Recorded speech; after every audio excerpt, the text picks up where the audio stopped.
আমাদের দাবিসমূহ: ১. ঢাকা ১৩ আসনের ফলাফল বাতিল করে নিরপেক্ষ তদন্ত করে ব্যবস্থা গ্রহণ করা। ২.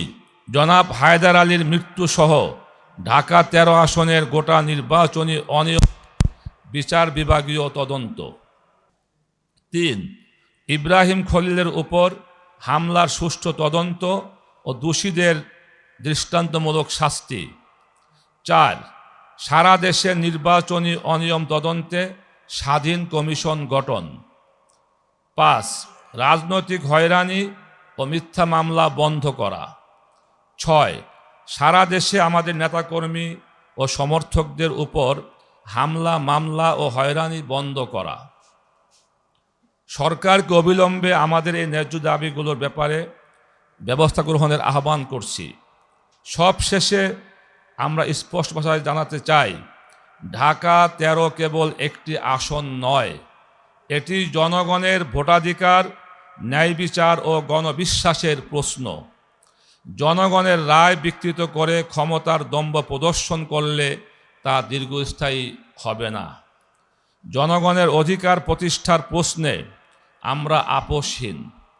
তাই জাতীয় সংসদ, আদালত ও রাজপথে কর্মসূচি ঘোষণার মাধ্যমে আমরা আন্দোলনের পথে অগ্রসর হতে বাধ্য হব। সরকারের কাছে আমাদের প্রশ্ন, যার নির্বাচনী ফলাফল প্রশ্নবিদ্ধ এবং যার বিরুদ্ধে কারচুপির অভিযোগ উত্থাপিত হয়েছে, তাকে শিক্ষা মন্ত্রণালয়ের দায়িত্বে বসিয়ে সরকার জাতিকে কি বার্তা দিতে চায়? ববি হাজ্জাজ প্রকাশ্যে আল্লামা মামুনুল হক, আলেম ওলামা ও মাদ্রাসার ছাত্রদের বিরুদ্ধে মামলা দেওয়ার হুমকি দিয়েছেন। এটি অত্যন্ত বিপজ্জনক প্রবণতা। রাজনৈতিক মতভেদের কারণে ধর্মীয় নেতৃত্ব ও শিক্ষার্থীদের বিরুদ্ধে মামলা দিয়ে দমন করার ঘোষণা আইনের শাসন ও মানবাধিকারের পরিপন্থী। আমরা স্পষ্টভাবে জানাচ্ছি যে আলেম ওলামা ও মাদ্রাসার ছাত্রদের হয়রানির যে কোনো অপচেষ্টার বিরুদ্ধে দেশব্যাপী গণপ্রতিরোধ গড়ে তোলা হবে এবং তার দায়ভার সংশ্লিষ্ট মহলকেই বহন করতে হবে। আমরা লক্ষ্য করছি, ববি হাজ্জাজ, যিনি শেখ হাসিনার নিকটাত্মীয় এবং দীর্ঘদিন ধরে সেই রাজনৈতিক পরিবারের অংশ হিসেবে পরিচিত, এখন অপপ্রচার, চরিত্র হনন ও প্রশাসনিক প্রভাব ব্যবহারের মাধ্যমে একই রাজনৈতিক সংস্কৃতির পুনরাবৃত্তি করছেন। অতীতের দমন পীড়নের রাজনীতি এদেশের মানুষ প্রত্যাখ্যান করেছে। সেই ধারার পুনরুজ্জীবন জনগণ মেনে নেবে না।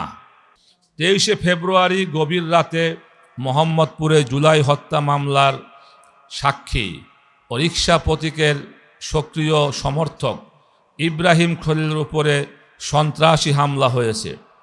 তার হাতের হাড় ভেঙে গেছে বলে চিকিৎসকরা জানিয়েছেন। আমরা এই হামলার তীব্র নিন্দা জানাই এবং সংশ্লিষ্ট সাক্ষীদের রাষ্ট্রীয় নিরাপত্তা নিশ্চিত করার দাবি জানাই।